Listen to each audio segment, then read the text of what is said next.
주님을 만나기 전까지는 내가 못 받은 것이 더 커요. 근데 주님을 만나고 나면, 신앙이 자라고 나면 받은 것이 커지는 순간이 반드시 옵니다. 네. 그래서 요즘에 나 따라서 이런 표현을 쓴 사람이 조금씩 있더라고요. 지금 죽어도 여한이 없다. 최근에 동준이도 그런 표현을 쓰더라고요. 죽을 때가 얼마 안 남았구나. 응? 응? 생각을 했는데, 맞습니다. 너무 감사하니까 이보다 더 복된 삶이 있을까라고 생각하게 됩니다. 그러므로 다시 한번 전우자로 인사합시다. 믿음, 우리는 오직 믿음입니다. 우리는 오직 믿음입니다. 오직 믿음입니다.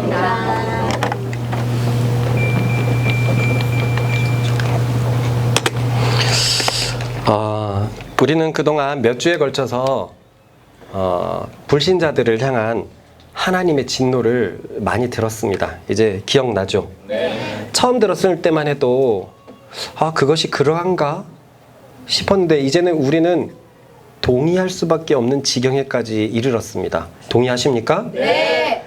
정말로 세상은 욕된 존재로 살아갑니다. 불신자들은 서로 욕하고 까내리고, 흠을 보면 파내리고 파고, 내가 그 자리에 가려고 하고, 정말로 하루에 듣는 칭찬보다 하루에 듣는 불만이 훨씬 많고, 듣지 못한 불만은 더더욱 많을 거예요. 그게 하나님의 진노의 현재 과정이었다. 또한 하나님은 부끄러운 존재로 만드셨다. 죄를 죄로 여기지 않고 그냥 진실을 감추면서 살고, 그것을 떳떳하게 살고, 참으로 부끄럽고 민망한 존재로 살아갔어요. 우리 둘째 정도를 보면 아버지로서 참 마음이 아픈 점이 있는데 거짓말을 잘해요. 첫째 의론이는 솔직하게 하고, 딱 이렇게 혼날라고 하면 의론 일로 와 그러면 딱 오는데, 정도는 내가 안 했어 하면서 일로 와 그래도 도망갑니다. 이 둘째들은 왜 그런지 형을 보고 안 배우는지, 이번에도 우리 방에 의로운 조화로운 정도 셋이가 방을 어질러폈길래 일로 와! 니네들 일로 와! 조화로라고 의로운은 왔어요. 정도는 저 뒤에 가서 아니야. 그래서 얘는 부끄러운 존재로 자라가는가 싶었는데, 이게 커서 그러면 얼마나 민망합니까? 옆에 김대리가 그랬는데 제가 안 했는데요? 버젓이 내가 알고 있는데도 그러고 있다면, 양심에 이거 화인 맞은 자입니다. 근데 세상엔 그런 사람들이 현재도 계속 양산되고 있어서 법을 어기는 것을 너무 쉽게 생각합니다. 그리고 상실한 존재로 버려두심이었어요. 그래서 해서는 안 될 일들을 계속 하게 했습니다. 합당치 않은 일들이 가득해요. 이 말씀에서 가장 중요한 것은 이것이 바로 현재 진행형의 하나님의 진노였다는 것입니다. 그래서 처음에는 우리 분명히 이 말씀 좀 이해하기 어렵거든요. 현재 하나님의 진노가 부어지고 있다고? 우리 부모님한테? 내 회사에 있는 사람한테? 내 세상 생각해 보세요. 그들의 입은 점점 욕에 가깝고, 그들은 점점 부끄러움을 모르고 있고, 그들은 점점 해서는 안 될 일을 더 하고 그 늪에 빠져가고 있어요. 우리 아이들이 이렇게 잘한다고 생각해 보세요. 끔찍합니다. 조화론이랑 의로운이랑 싸우는데 상스러운 욕이 나가고, 항상 서로를 못 잡아서 안달이고, 없을 때는 막 비판하고, 몇 명 되지도 않는 아이들끼리 막 당파를 나눠가지고 서로 욕하고, 상상만 해도 너무 싫어요. 저는 우리 아이들이 욕먹고 자라는 게 너무너무 싫습니다. 또 아이들이 부끄러운 것을 부끄러운지도 모르고 그렇게 부끄럽게 살아가는 것도 너무너무 싫습니다. 양심에 맞게 진실하게 솔직하게 살아갔으면 좋겠어요. 또 해서는 안 될 일들을 하지 않는 아이들이 되었으면 좋겠습니다. 해야 할 일들에 힘을 내는 우리 아이들이 되도록 우리가 믿음으로 본을 보이십시다. 네. 우리는 이 말씀을 저번 주에 복음 설교 때 바꿔서 한번 생각해 봤어요. 그러면 그리스도인은 어떤 존재인가? 그것은 그리스도인은 욕된 존재가 아니라 칭찬받는 존재이다. 아멘 하기 싫어요? 아멘. 칭찬받는 존재입니다. 지금 우리 짧게 옆 사람에게 칭찬 한마디씩 해줍시다. 마음에 우러나오는.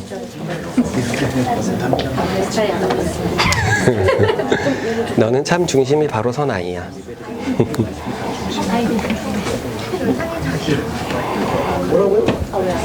뭐라고요?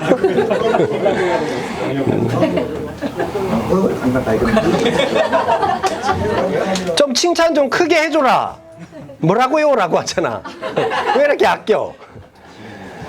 항상 칭찬받는 아이들이 되면 어떨까요? 어떨까요? 그래서 우리 말씀 사랑 안에서 서로 칭찬하고 아이들의 칭찬하는 것에 대해서 열심을 가지는 우리들 되십시다. 네. 특히 우리 상국이나 뭔가 그런 표현을 되게 남사스러워하는 친구들, 그러지 말고 이젠 삶의 실전이잖아요. 지금 상국이가 이준이한테 칭찬 안 하면 그 칭찬 안 돌아와요. 안 돌아와요. 그래서 저도 할 수 있는 대로 아이들에게 칭찬 많이 해주려고 하거든요. 그러니까 얼마나 기분 좋은 얘기를 합니까? 아빠는 내가 그렇게 좋아? 그래, 아빠는 네가 진짜 좋아할 때 그 아이의 되게 깊은 곳에서 만족하는 그 얼굴이 있어요. 그 얼굴. 우리 그 얼굴 보면서 사십시다. 네. 또한 아이들이 그리스도인이라면 부끄러운 존재가 아니라 진실된 존재라는 거예요. 당장 내가 받을 화를 모면하려고 애를 쓰는 것이 아니라 솔직하게 맞는 거죠. 솔직하게 맞는 거죠. 의로운은 참 둘이 달라서, 의로운 지금 한 대 맞고 말래? 아니면 지금 질질 끌다가 두 대, 세 대 맞을래? 그럼 한 대 맞고 말아요. 한 대 맞고. 정도면 안 됩니다. 안 돼요! 안 돼요! 안 맞으면 끝까지 안 맞겠다고 그럽니다. 의로운은 이거 누가 어질렀어? 그러면 아빠 죄송해요. 제가 어질렀어요. 라고 의로운은 얘기해요. 정도는 안 그래요. 형이 했죠. 형이 했어. 그럽니다. 큰일 났습니다. 그래서 내가 보면서 둘째는 누굴 닮았을까? 나를 닮았을까? 마음이를 닮았을까? 아니면 우리 둘의 나쁜 것을 닮았을까? 더 믿음으로 잘 서 있어야 되겠다라고 생각합니다. 아니야, 하나님은 그렇게 지으시지 않았어요. 이 나쁜 새끼야. 하나님은 어떤 환경도 공평해. 경건은 모두에게 공평한 거야. 그리고 셋째는 해야 할 일을 하면서 살아가는 것. 해야 할 일이 뭘까요? 마땅히 해야 할 일. 한마디로 사랑하는 사람. 사랑하는 것. 사랑하면 모든 것이 됩니다. 사랑은 율법을 성취하는 온전한 끈입니다. 네. 그래서 전우자로 한 번 더 인사합시다. 오늘 내가 당신을 사랑하려고 조금 더 마음 먹었습니다. 조금 더 마음 먹었습니다. 만약 정말로 그리스도인들이 칭찬하면서 살고 진실되게 살고 사랑을 하면서 산다면 걸작품이라고 할 수 있습니까? 네. 걸작품이죠. 100개 중에 하나도 걸작이란 말을 쓰기 좀 힘든데 명작 정도는 될까요?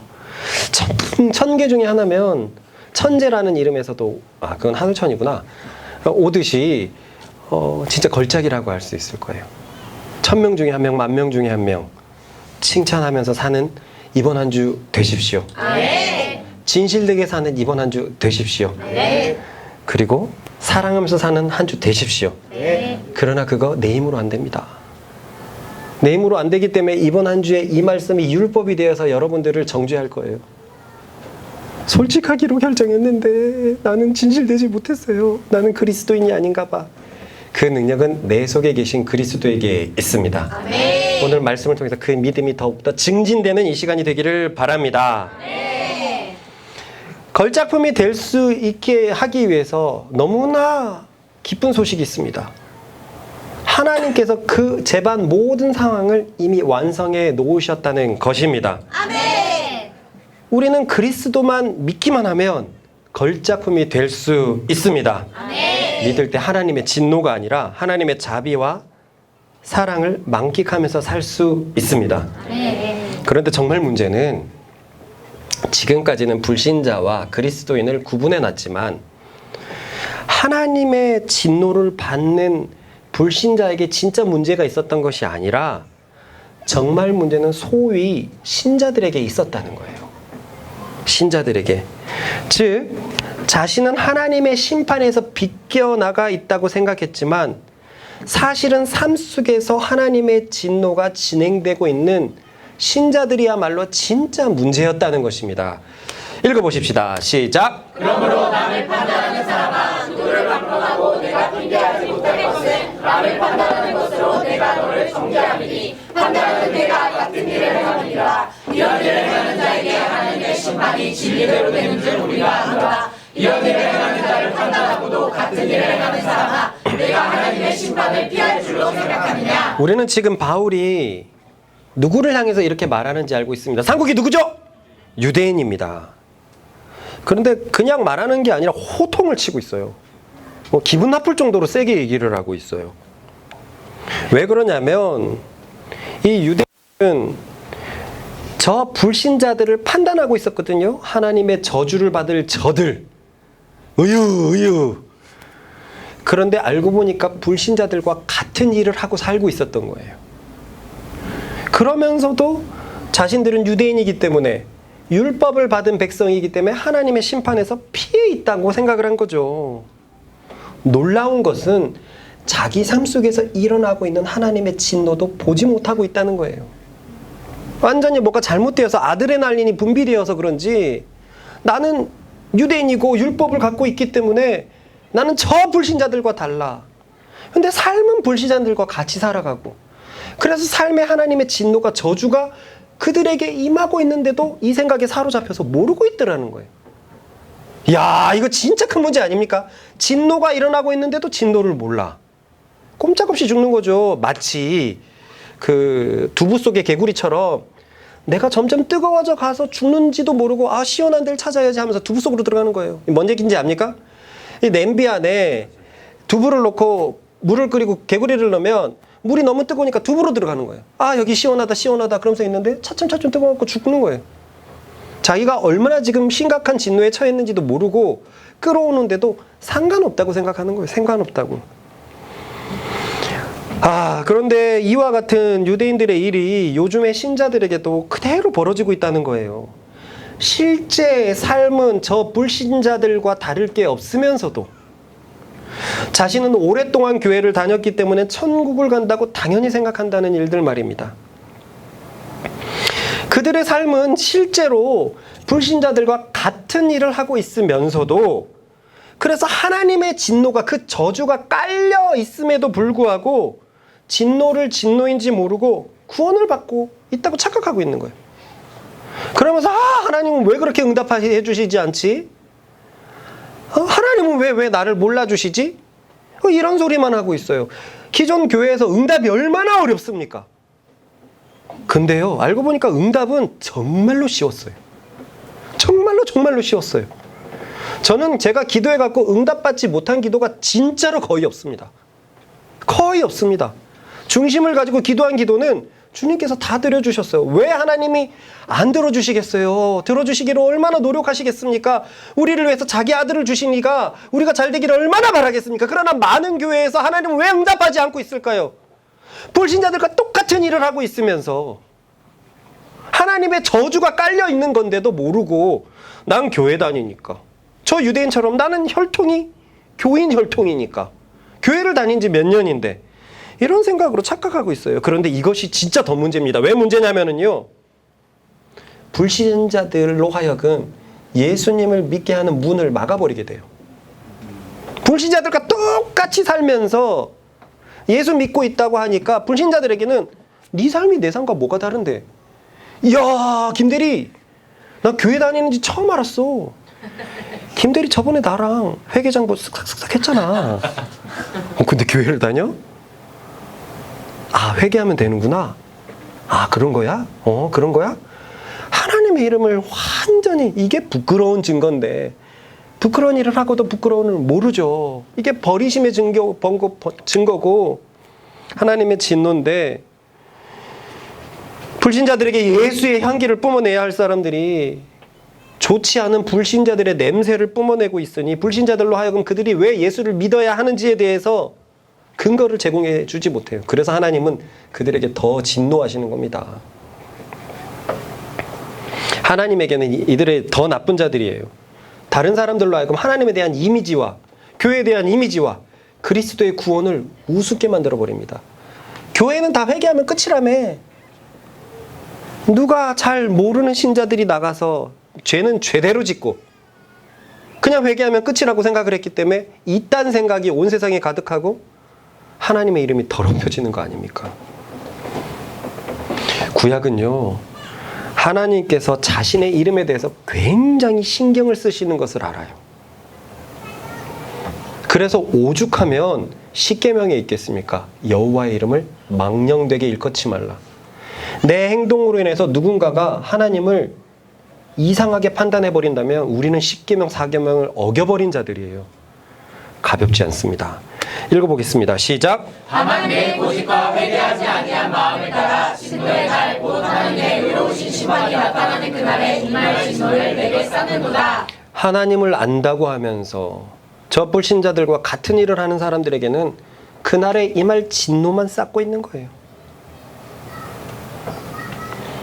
그렇습니다. 로마교회 유대인들도 현대교회 교인들도 하나님의 심판이 정확히 어떻게 이루어져야 되는지 알아야 합니다. 하나님의 심판은 절대로 혈통이나 종교의 행위로 피해갈 수 없습니다. 하나님의 심판은 우리가 살면서 우리 삶의 행위대로 보응하실 것입니다. 아멘. 읽겠습니다. 하나님께서 각 사람에게 그 행한 대로 보응하시되. 그런데 이 표현이 정말로 안타깝거든요.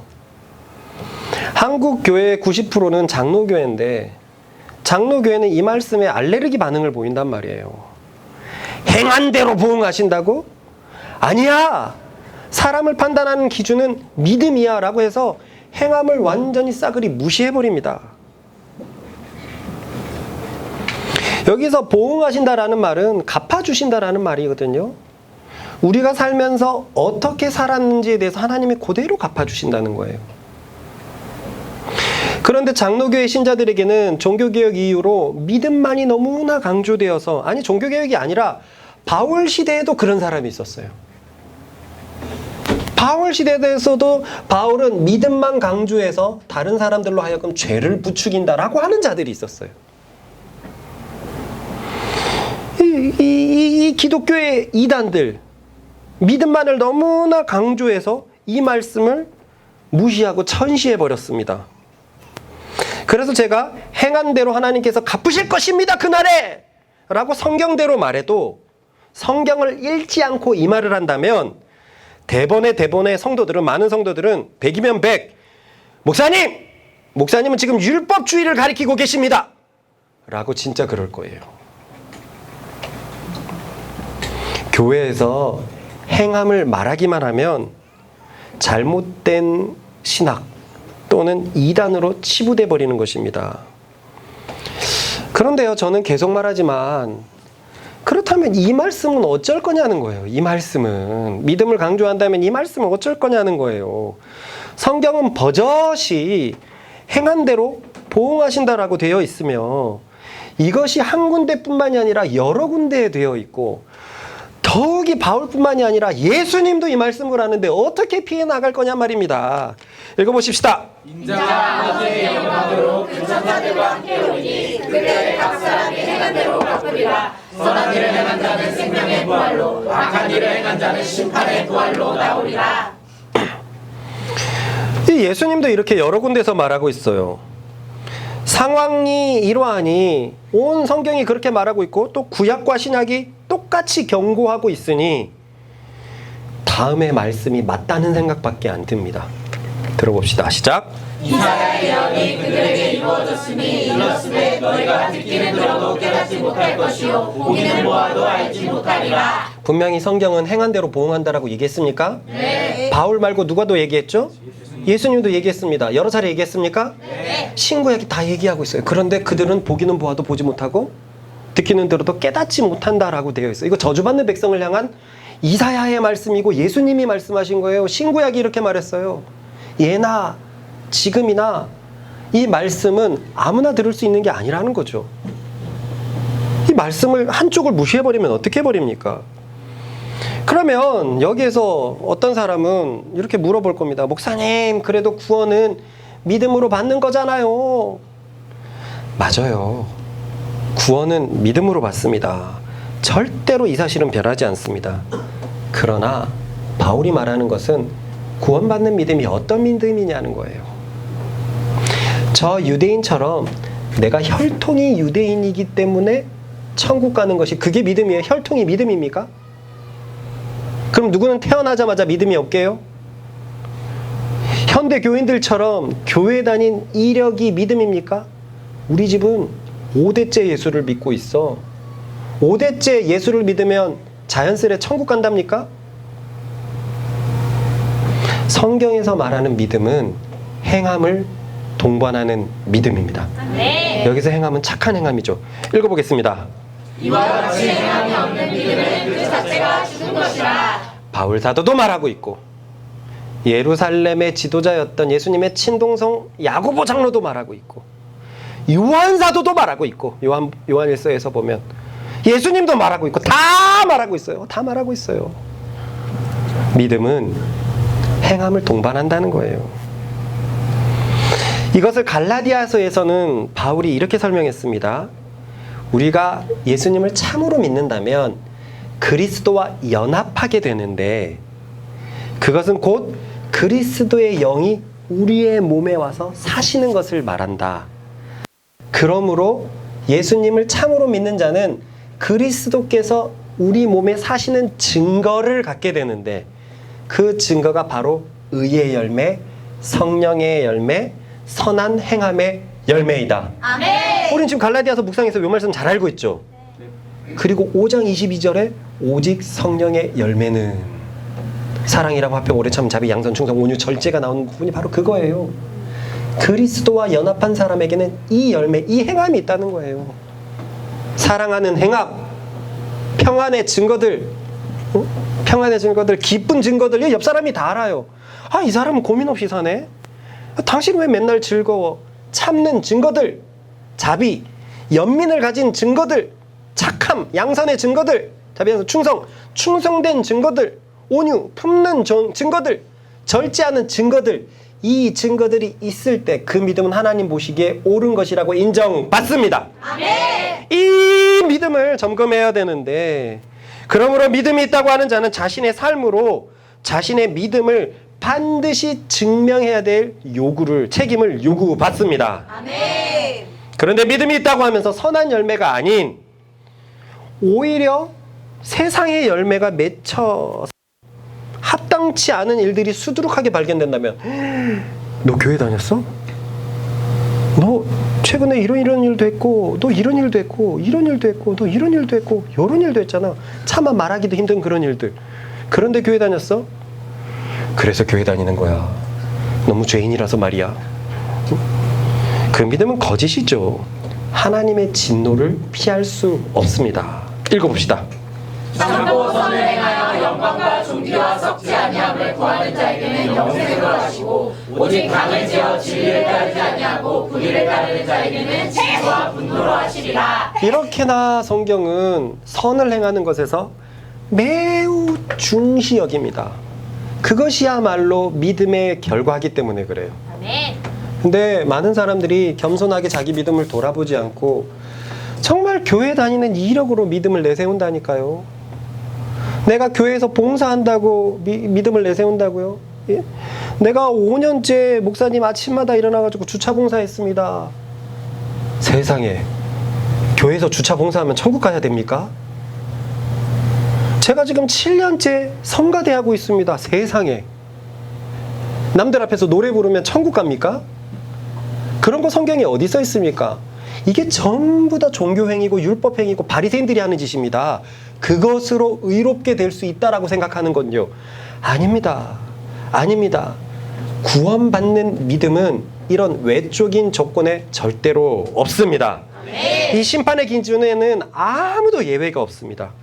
유대인이라도 율법을 받은 유대인이라도 모태신앙이라도 목사님의 자녀라도 하나님의 심판의 기준은 모두에게 공정합니다. 아멘. 그것은 행한 대로 갚아주신다는 말씀입니다. 아멘. 읽어봅시다. 시작. 악을 행하는 각 사람의 영에는 환난과 공고가 있으리니 먼저는 유대인에게요 그리고 헬라인에게며 선을 행하는 각 사람에게는 영광과 존귀와 평강이 있으리니 먼저는 유대인이요 그리고 헬라인이라. 그래서 잠시 얘기할 것은 이 먼저에 대한 단어에 의미를 많이 부여하는 사람들이 묵상에서 나오더라고요. 특별한 의미는 없어요. 먼저 율법을 받았기 때문에 알고 있는데도 너네들은 안 지켰느냐? 먼저 저주를 받을 것이고, 알고 있는데 지켰느냐? 먼저 복을 받을 것이고, 그 이미지 다른 의미는 없습니다.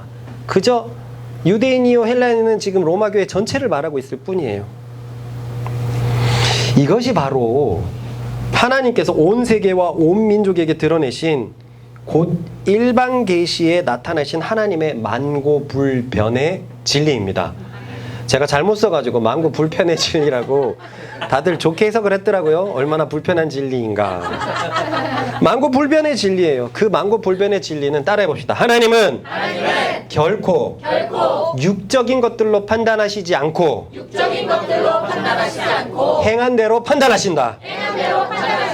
읽어봅시다. 이는 하나님께서 외모로 사람을 취하지 아니하시니라. 육체적인 것으로 하나님께서 취하시지 않는다는 거예요.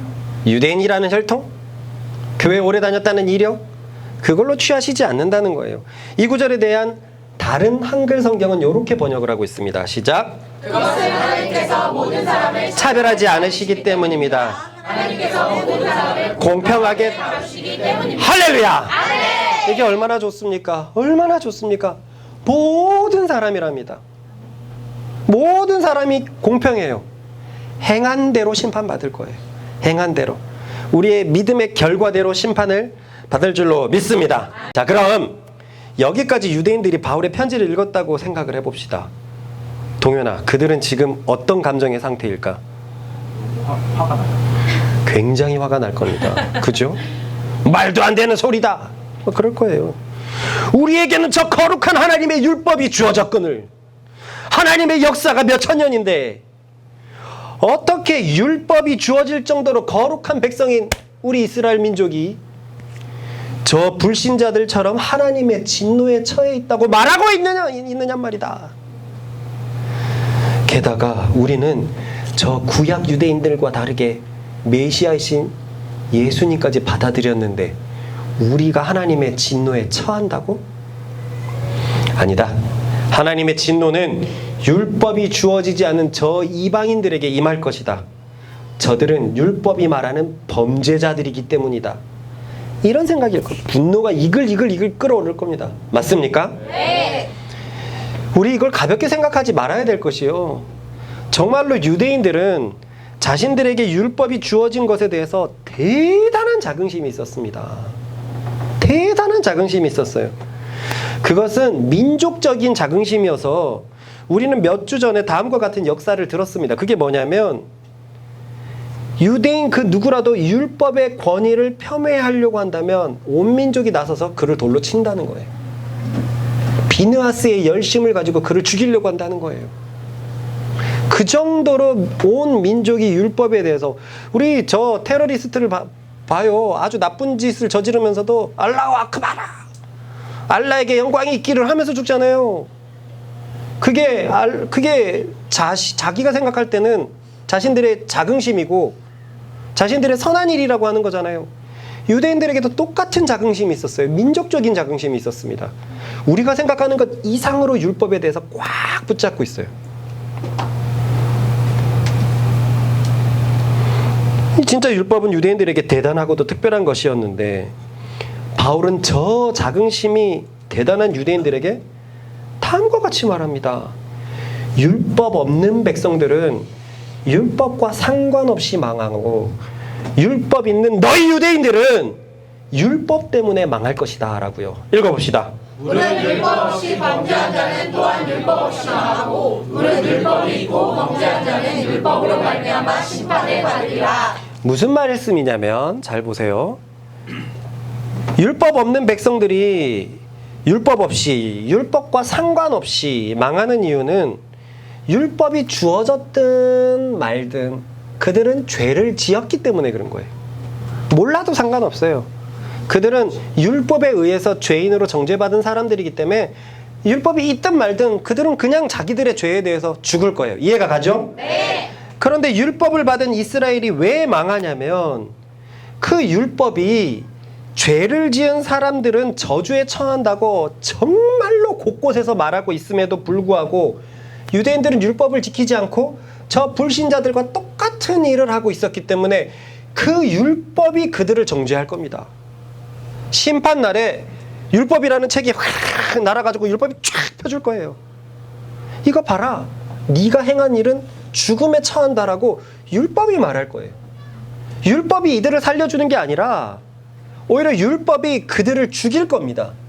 너희들은 그 율법, 너희가 가지고 있는 이 율법에 의해서 정죄받아야 할 자들이 아니냐라고 그들은 율법 때문에 죽는다는 말씀입니다. 그러니 사실 우리 당시의 바리새인의 입장으로 유대인의 입장으로 한번 돌아가 봅시다. 이 바울의 선언은 굉장히 도발적인 선언이에요. 수천 년 동안 쌓이고 쌓인 그 율법의 자긍심을 무너뜨려 버립니다. 이제 바울은 명백하게 유대인을 표적으로 두고 있어요. 분명히 2장 1절에는 유대인들만이 아는 구약 경전을 통해서 얘기하는 것 같더니 이제는 율법 얘기가 계속 나와서 율법을 지키고 있는, 율법을 가지고 있는 유대인들을 표적으로 하고 있다는 게 명백해지고 있습니다. 그래서 처음 읽는 2장 1절에는 유대인들이 뭐야? 우리 경전이잖아. 지금 우리 얘기하는 거야? 태국 사람들이 거북선 알아요? 몰라요. 그런데 우리는 알아요? 네. 압니다. 한국 사람들이기 때문에 그래요. 헬라인들이 유대 경전 알아요? 몰라요. 모릅니다. 유대 경전을 어떻게 합니까? 몰라요. 어떻게 알아요? 모릅니다. 그런데 유대인들은 유대 경전 알죠. 그래서 뭐야? 지금 바울 우리 얘기하는 거야? 그런데 갑자기 율법 있는 사람들은 율법 때문에 망할 것이라고 노골적으로 유대인을 지칭하고 있어요. 다음 본문에 가보면 너 유대인들아! 라고까지 얘기하고 있어요. 살살 드러내다가 목을 꽉 쬐버립니다. 그런데 여기서 우리가 생각해 봐야 될 게 있어요. 자칫 그래서 우리에게도 율법이 뭔가 좋지 않은 것으로 생각하면 큰일 난다는 거예요. 율법은 정말 거룩한 것이고 하나님께서 주신 굉장히 신성한 것입니다. 하늘의 것입니다. 그래서 사실 유대인들이 가지고 있는 자긍심은 옳아요. 하나님께서 하나님의 율법을 유대인에게 줬으니 그 민족의 자긍심으로 삼을만 합니다. 맞습니까? 네. 거북선이 민족의 자긍심이 되잖아요. 그 배 한 척으로 130 몇 척을 이겨버렸지 않습니까? 우리 민족의 자긍심을 일깨우는 것처럼 유대인들이 충분히 자긍심을 가져도 돼요. 온 민족 중에서 유일하게 유대인에게만 전능자의 법도가 주어졌으니 이것이 민족의 경사가 아니면 무엇이겠습니까? 그런데 이 사실에서 유대인들은 한 발 더 나아가야 했어요. 왜 이스라엘에게 율법이 주어졌느냐 이거죠. 왜 주어졌느냐? 그들은 이스라엘이 특별하기 때문에 주어졌다라고 생각했어요. 그 주어진 이유를 자기에게 돌려버렸습니다. 그런데 우리는 이 사실을 몇 주 동안 들었던 하나님 앞에 특채가 없다는 사실에서 우리는 배웠습니다. 아무도 이스라엘이 특별했기 때문에 주어진 게 아니에요. 오히려 특별하다면 엉뚱한 게 특별합니다. 가장 작은 힘이 있다는 것이 특별했어요. 읽어봅시다. 시작. 여호와께서 여러분을 돌보시고 여러분을 선택하신 까닭은 여러분의 수가 많기 때문이 아니요 오히려 여러분은 모든 나라 가운데서 가장 작은 나라에 불과하고 오히려 힘이 가장 약했습니다. 내세울 것이 없는데도 선택받았고 율법을 받았어요. 왜 선택받았을까요? 이 내세울 것도 없는 작은 민족이. 그것은 오로지 하나님을 사랑한 이스라엘의 조상들 때문이었어요. 오로지 조상들 때문이었습니다. 바로 다음 구절이거든요. 읽어봅시다.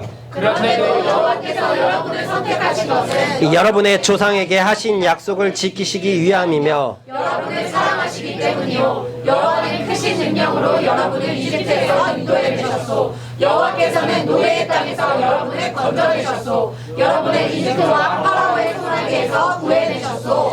이 말씀이 얘기하는 것처럼 아브라함, 이삭, 야곱, 요셉으로 이어지는 4명의 족장이 하나님을 참으로 사랑했고 하나님의 말씀을 참으로 잘 지켰거든요. 아브라함은 어떤 자였습니까? 75세에 너는 친척 아비 집을 떠나서 내가 내게 지시할 땅으로 가라. 아무것도 모른 채 하나님의 말씀을 순종해가지고 지금의 이스라엘 가나안 땅으로 왔죠.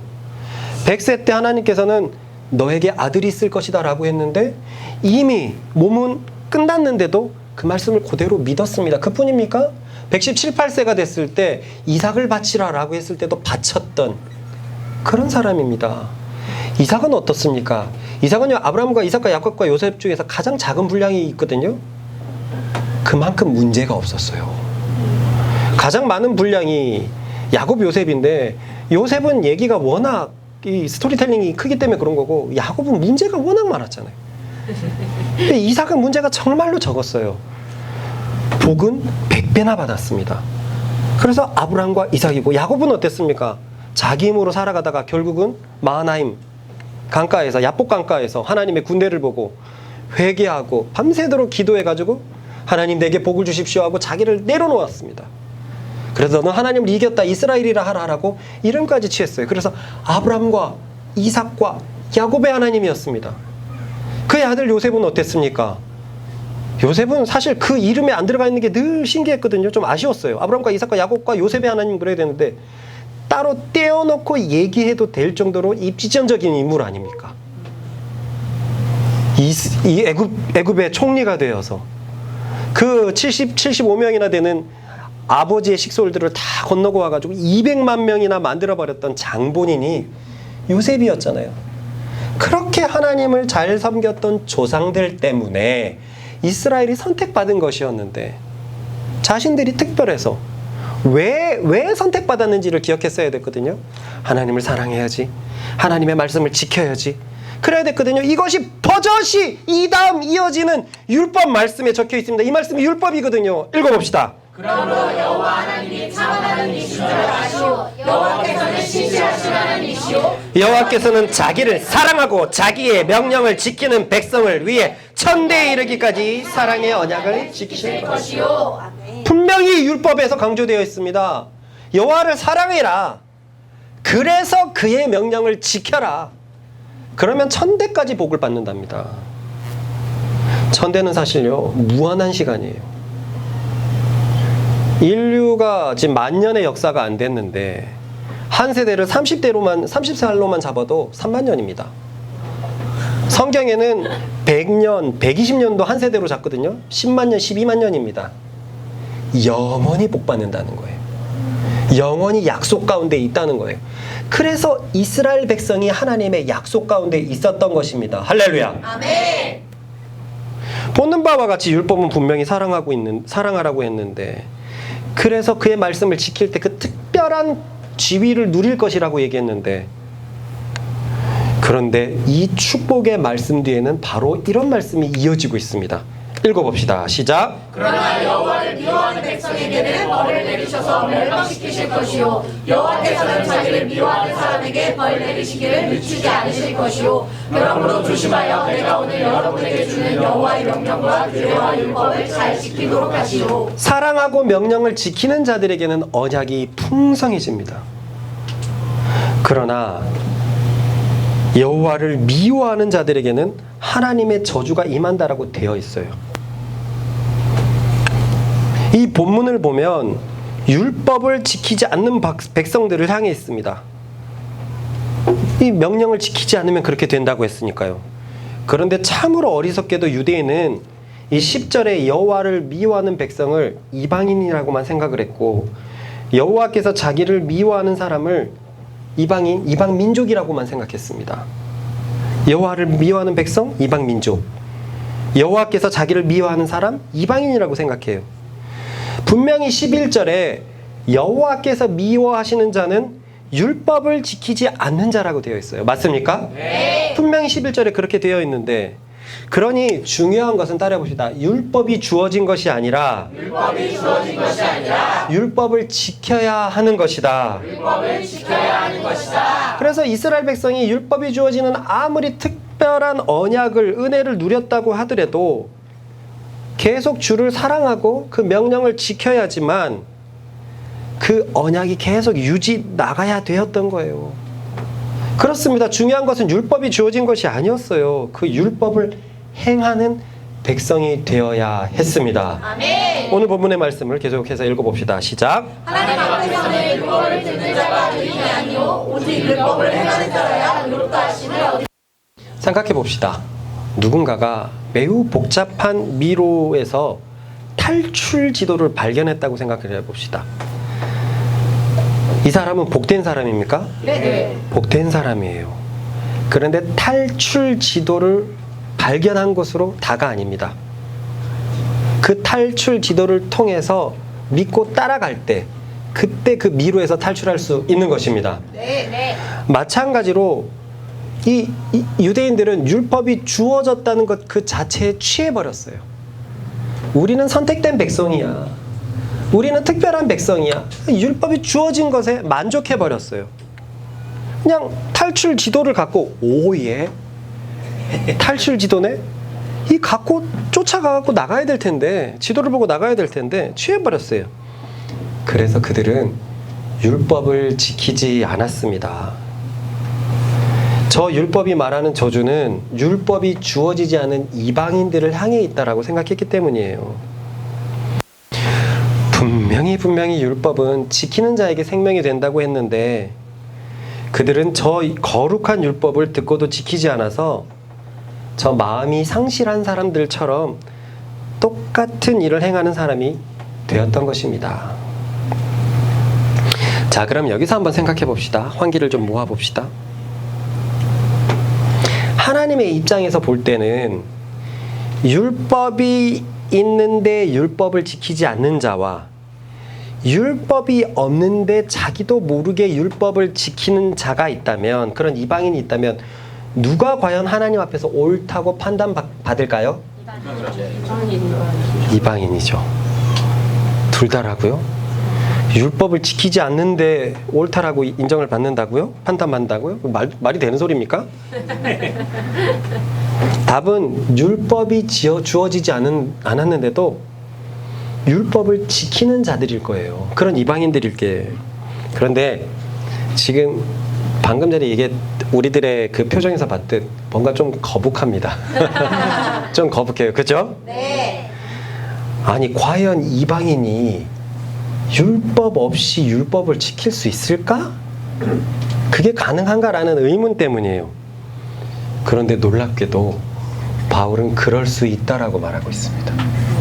저도 예전에 이거 발견했을 때 진짜 놀랐거든요. 제 신학이 한 일주일 동안 바뀌어버렸습니다. 읽어보십시다. 시작. 율법 없는 이방인이 본성으로 율법의 일을 행할 때에는 이 사람은 율법이 없어도 자기가 자기에게 율법이 되나니. 그래요. 율법 없는 이방인이 본성으로 율법의 일을 행할 수 있다라고 말하고 있습니다. 여기가 좀 순조롭게 들립니까? 불편하게 들립니까? 좀 불편하죠. 여러분, 우리가 불편하다면 저 유대인들은 어떨까요? 뭐라고? 우리만이 율법을 갖고 있는데, 우리만이 거룩하고 선택된 백성인데 저 이방인들이 율법을 받지도 않았는데 율법을 지킬 수 있다고? 우리가 이 정도면 그들은 난리가 났을 겁니다. 정말 우리는 그들이 얼마나 붕괴했을지 상상할 수 있어요. 그럴 정도로 지금 바울의 신학은 독특하고 도발적인 선언이에요. 굉장히 충격적인 선언일 겁니다. 저 깊은 유대인의 자긍심을 쪼갈라버리고 있어요. 그런데 나는 사실 바로 이 부분에 대해서 이번 주에 있었던 갈라디아서 묵상에서 사실 말하고 싶었었어요. 그게 뭐냐면은요, 그 부분이 바로 이 부분과 같습니다. 같이 읽어봅시다. 시작. 그리스도께서 우리를 위하여 저주를 받은 바에서 율법의 저주에서 우리를 속량하셨으니 기록된 바 나무에 달린 자마다 저주 아래 있는 자라 하였습니다. 기억납니까? 네. 잘 안 날걸요? 나면 좋고요. 이 말씀을 설명하기 위해서 저는 우리라는 단어에부터 집중했습니다. 여기서 우리는 유대인인가 누군가, 그런데 표면 자체로는 유대인이 분명했어요. 앞에서도 우리라는 표현은 유대인을 향하고 있었고 바로 다음 구절도 유대인이라고 얘기하고 있기 때문에 유대인이 분명합니다. 그런데 갈라디아서 전체를 보면 믿는 이방인들도 포함하고 있는 뉘앙스를 끼치고 있다라고 얘기했어요. 이건 뒤로 갈수록 점점 심해집니다. 그게 어떻게 그럴 수 있습니까? 라고 얘기했을 때 저는 이렇게 얘기했죠. 묵상에서 나 혼자 연구했지만 우리는 알 수 있다. 우리는 그 사실을 볼 수 있다. 여러분들 몰랐잖아요. 수사적 기법이에요. 우리는 알고 있습니다. 라고 시사 매거진 2580에서 우리는 알고 있습니다. 난 모르는데. 그런 것처럼 믿는 유대인들이 포함되어 있는 거예요. 포함되어 있는 거예요. 그럼 포함되어 있으면 무슨 문제가 있냐면 우리가 율법의 저주 아래에 있냐는 거죠. 무슨 말이냐면 율법은 유대인에게만 주어진 건데 우리는 유대인도 아니고 어떻게 우리가 율법의 저주 아래에 있을 수 있냐 이거죠. 아니 아예 성경을 모르는 저 고려시대 신라시대 때 태어난 사람들은 아예 복음도 들어와가지고 율법이란 율자도 들지 모르는데 성경이 딱 심판대에 가니까 너는 율법에 의거해서 죄인임을 판단한다. 이게 얼마나 억울한 말이냐는 거예요. 그래서 그때 내가 사실 두 가지로 설명하려고 했는데 하나만 설명했습니다. 그 하나가 뭐였냐면 몰라도 상관없다는 거예요. 네가 율법을 몰라도 상관없다는 거예요. 왜냐? 법은 선포되었기 때문이라고 그랬습니다. 즉 누군가가 교차로 위반을 했어요. 범칙금이 15만 원이나 나왔습니다. 경찰한테 따집니다. 나는 법이 바뀐 줄 몰랐어요. 이거 진짜 많거든요. 법이 바뀐 줄 몰랐어요. 아니요, 소용없습니다. 법은 이미 공표됐고 계도기까지 주어졌습니다. 그런데 당신은 확인해보지 않아서 어쩔 수가 없습니다. 여기에 대해서 뭐를 할 수 있어요? 이것을 가지고 무슨 변호사를 고용하고 무슨 일을 할 수 있습니까? 없습니다. 법이 선포되었기 때문에 알든 모르든 법은 그 사람에게 영향을 미칩니다. 그렇기 때문에 저는 그 얘기를 했어요. 신라시대에 있어서도 율법은 이스라엘 백성에게 선포되었기 때문에 상관없다. 하나님의 백성에게 선포되었기 때문에 그 법은 진행된다라고 얘기했어요. 그런데 제가 그 묵상에서 신라시대 얘기를 왜 안 했냐면 뭔가 거북하거든요. 너무 불쌍해요. 어쩌란 말이야. 그때 태어난 사람들은 다 지옥에 간단 말이야? 왜 그때 태어난 사람이 율법 아래에 있어? 그래서 사실은 두 번째를 꼭 설명했어야 됐고 요 구절이 있었기 때문에 아껴뒀었습니다. 무슨 말이냐? 따라해봅시다. 온 인류에게는 이미 율법이 선포되었다. 이미 율법이 선포되었다. 자, 그것을 일단은 가정해 봅시다. 그렇기 때문에 갈라디아서의 말씀은 이해가 가요. 온 인류에게 선포되었다면 율법의 저주 아래에 있다라는 것이 이해가 됩니다. 선포되었다면요. 그죠? 네. 그러면 지금 말한 온 인류에게 율법이 이미 선포되었다는 것은 무엇을 말하는 것일까? 바울의 이 전 구절에서 본성으로 율법의 일을 행할 수 있다라는 게 도대체 무슨 말일까? 그것은 바로 다음 구절에 나와요. 그것은 모든 사람이 가지고 있는 양심을 의미합니다. 읽어봅시다. 시작. 율법 없는 이방인이 본성으로 율법의 일을 행할 때에는 이 사람은 율법이 없어도 자기가 자기에게 율법이 되나니 이런 일은 그 양심이 증거가 되어 그 생각들이 서로 혹을 고발하며 혹은 변명하여 그 마음에 새긴 율법의 행위를 나타내느니라. 양심이 증거가 된다는 거예요. 율법을 행하고 어기는 것에 대해서 양심이 증거가 된답니다. 이 양심의 사전적 의미를 좀 찾아봤거든요. 한번 읽어볼까요? 시작. 사물의 가치를 변별하고 자기의 행위에 대하여 옳고 그름과 선과 악의 판단을 내리는 도덕적 의식. 쉽게 말해서 도덕적 의식이라고 생각하면 됩니다. 도덕적 의식. 앞으로 그렇게 설명할게요. 이 양심에 대해서 한번 생각해 봅시다. 이 양심은 모든 사람이 가지고 있습니까? 네. 양심에 털난 것 같은데요? 있어요. 있어요. 맞아요. 모든 사람이 가지고 있어요. 이 양심은 무슨 일을 하죠? 네, 선과 악을 구별해서 세상이 악해져 가는 것을 막는 역할을 합니다. 그것을 영화를 보면 잘 알 수 있어요. 권선징악의 주제는 모든 사람의 양심을 시원케 해줘요. 맞죠? 네. 악이 잘 된다는 것은 양심이 굉장히 막 화가 납니다. 자, 그럼 이 양심으로 율법을 지킬 수 있을까요? 있습니다. 왜냐? 양심은 도덕적 의식이기 때문에 율법과 부합하는 부분이 많아요.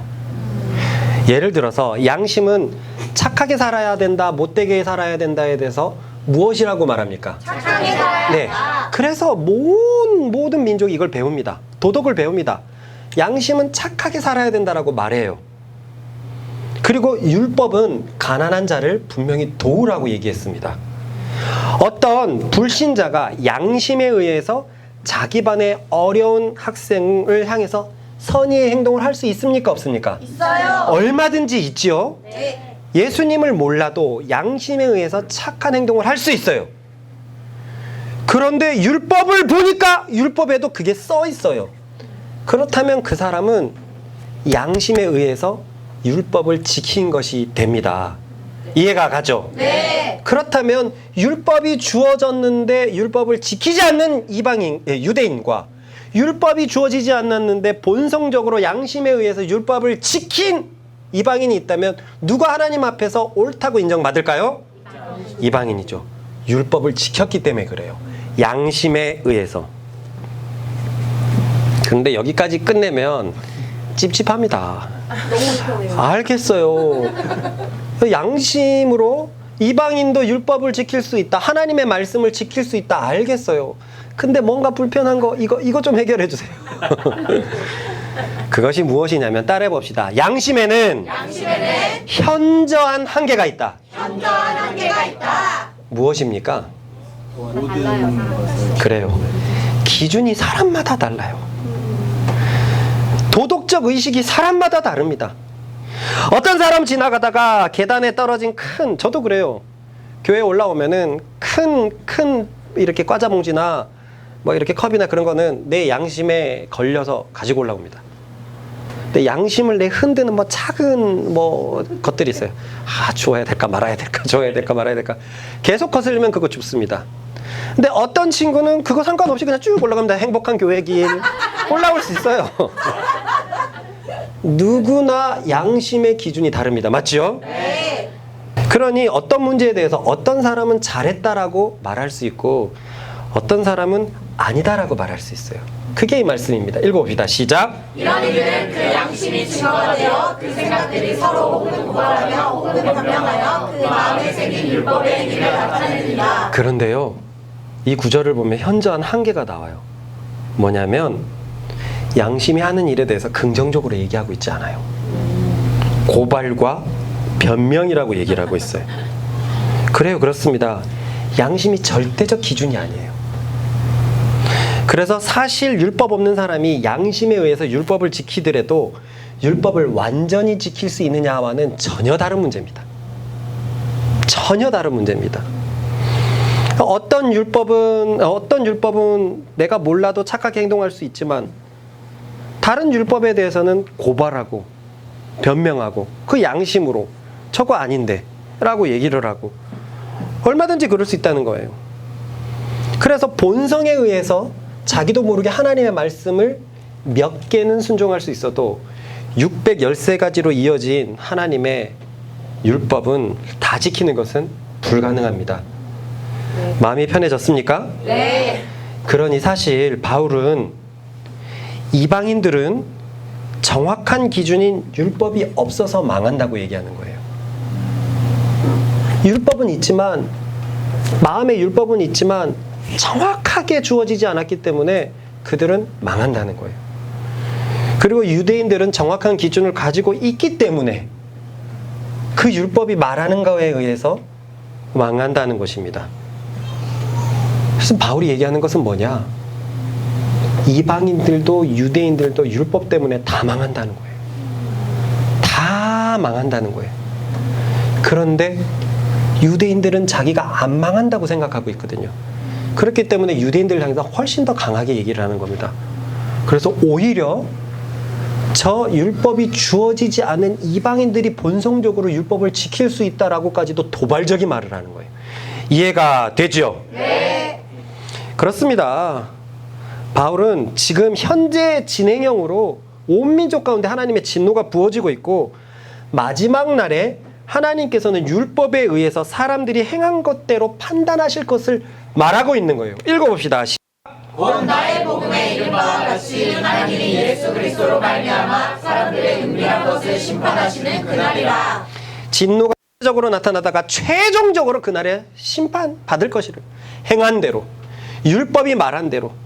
저 이방인들은 정확한 율법이 주어지지 않아서 기준이 달라서 망할 것이고, 유대인들은 율법이 주어졌는데 그 율법이 하라고 하는 대로 하지 않아서 망할 것이다. 그 얘기로 끌고 가고 있습니다.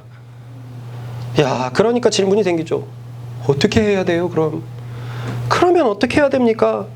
하나님의 심판을 모두가 피할 수 없으면 어떻게 해야 됩니까? 그래서 바울은 이 구절에서 살짝 복선을 깔아놨어요. 보입니까? 뭘까요? 예수 그리스도로 말미암아. 왜 그게 복선일까요? 사실 앞에서부터 이어져 오는 내용은 예수 그리스도로 말미암아 말을 뺐을 때 훨씬 더 부드러운 구문이거든요.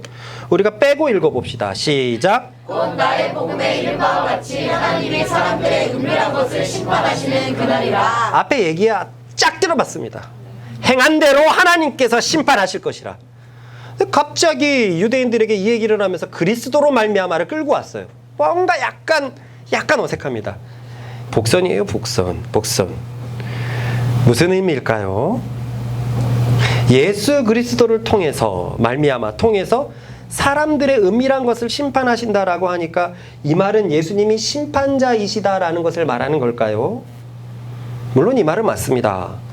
예수님 마지막 날 심판대에 재판장으로 서 있을 거예요. 하나님이 아니라 예수님이 서 있을 것입니다. 왜냐하면 우리가 요한복음의 말씀이 기억납니까? 하나님으로부터 그 심판할 권세를 예수님께 물려받았어요. 사람으로 오셨기 때문에 사람에 대해서 정확한 심판을 하실 수 있는 것입니다. 네, 여기에서 이 말은 그것이 아닙니다. 이 말은 쉽게 얘기해서 믿음으로 말미암아라는 의미와 똑같습니다. 그래서 다음과 같이 한번 읽어봅시다. 시작.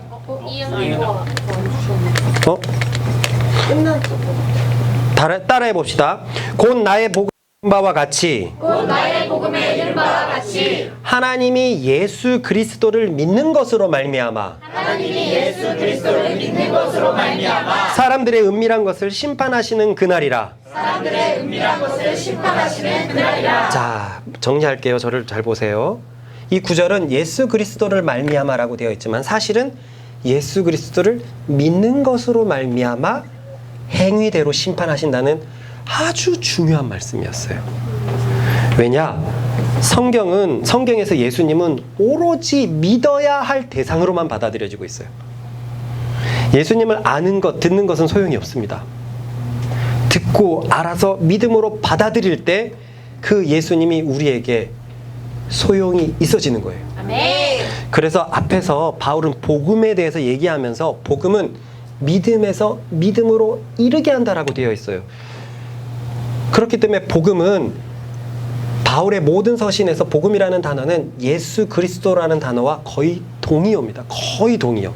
읽어보겠습니다. 시작. 따라해봅시다. 복음에는 하나님의 의가 나타나서 믿음에서 믿음으로 이르게 하나니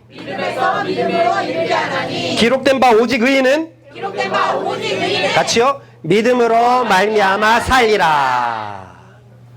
그래요. 의인에게 중요한 것은 그리스도를 믿는 믿음입니다.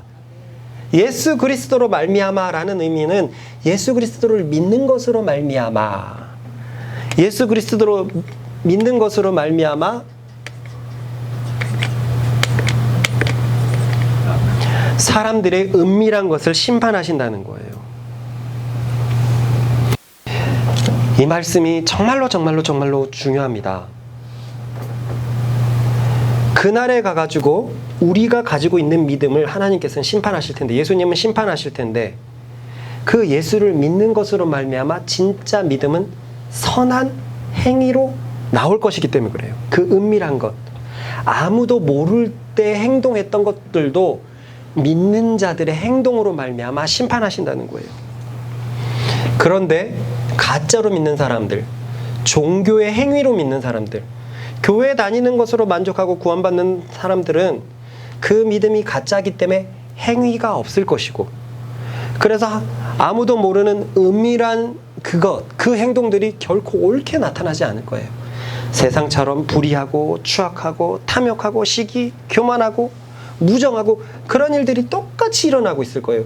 그것을 주님께서는 다 밝히셔서 심판하신다는 거예요.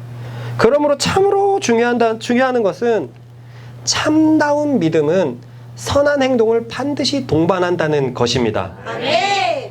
제가 요즘에 책을 그 시대의 책들을 막 굵직굵직한 세대의 책들을 읽잖아요.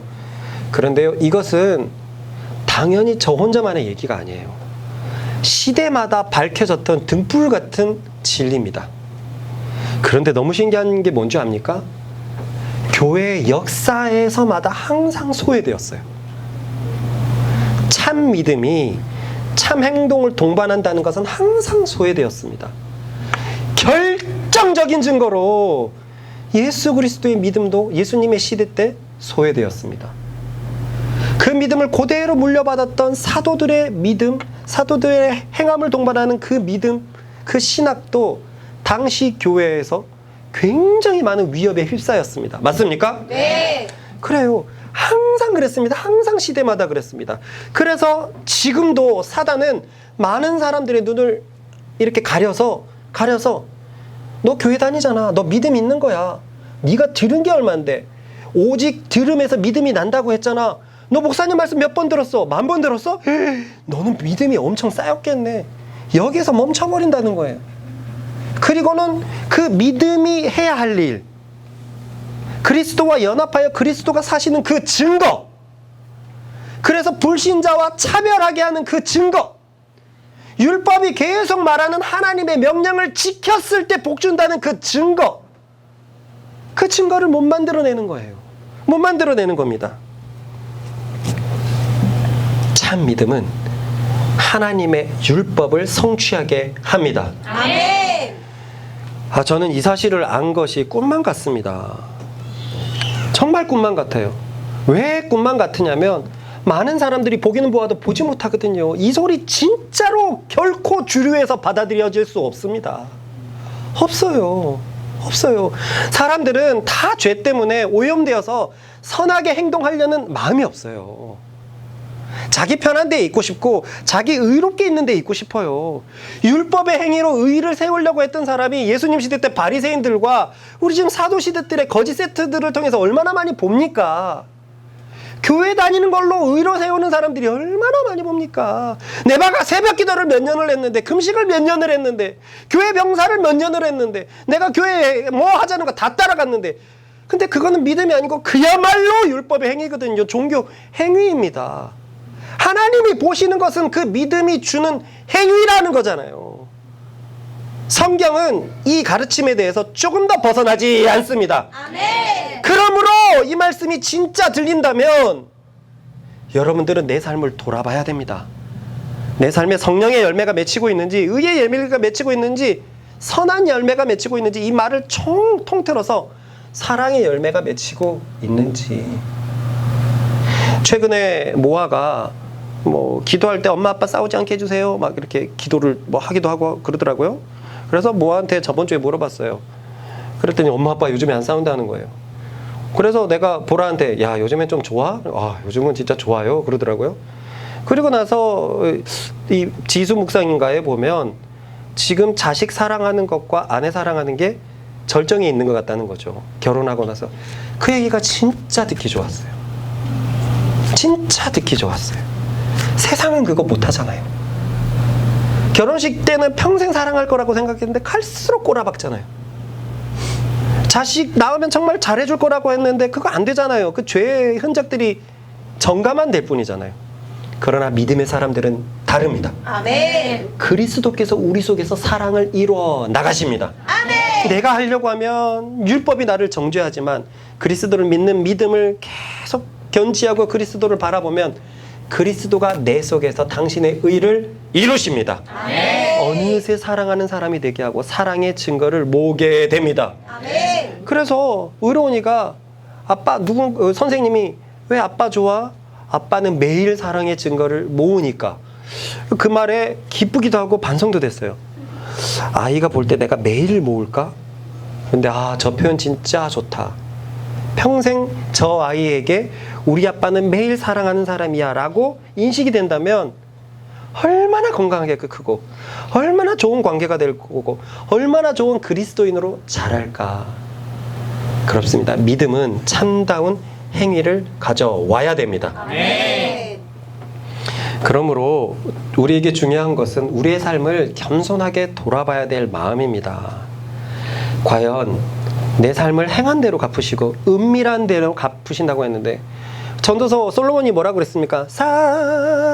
사다라라라라 나의 은밀한 것을 선악간에 심판하시리. 그래요.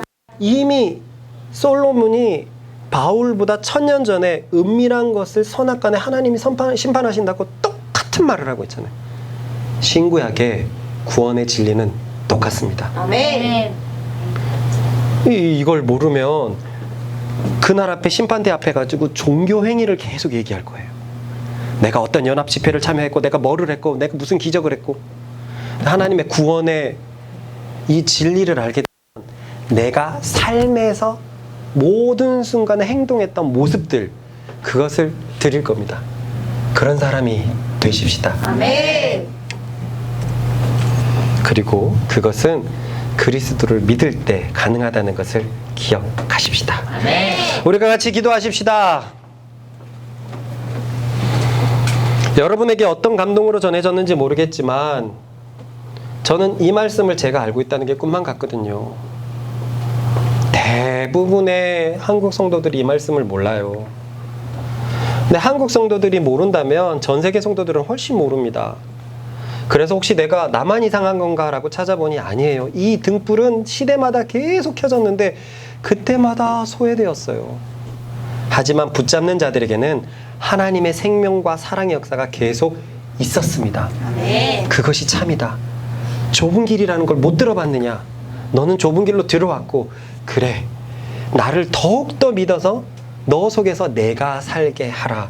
우리 믿음을 달라고 기도하십시다. 그리스도를 더 알고 말씀을 더 알고 복음을 더 알아서 그리스도와 연합하여 살아가는 것이 무엇인지 믿음으로 살아가는 것이 무엇인지 그래서 율법의 행위로 외모로 판단하는 것이 아니라 오직 믿음으로 판단하고 믿음으로 걸어가고 믿음으로 살아가는 우리 되게 달라고 주여 한번 같이 기도하겠습니다.